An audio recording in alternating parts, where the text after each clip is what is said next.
paciência aí que ela tá brava. Ela tá brava. Ela tá brava, brava, brava e brava, querendo dar um pulo em nós. Ela tá querendo dar um pulo em nós.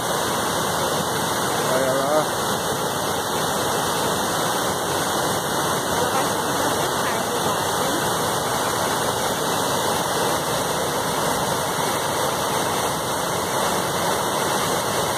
A língua dela, mas tá brava lá.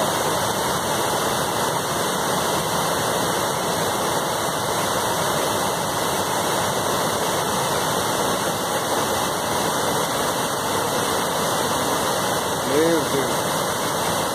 Esse pessoal vem tomar banho aqui nessa cachoeira, né, não?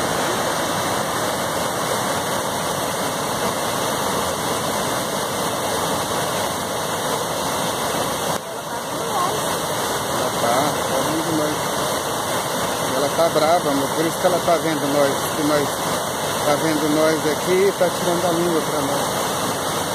Ou ela tá querendo encantar nós, que alguma tá querendo pegar nós aqui. É. Vambora, vamos deixar o bichinho quieto aí.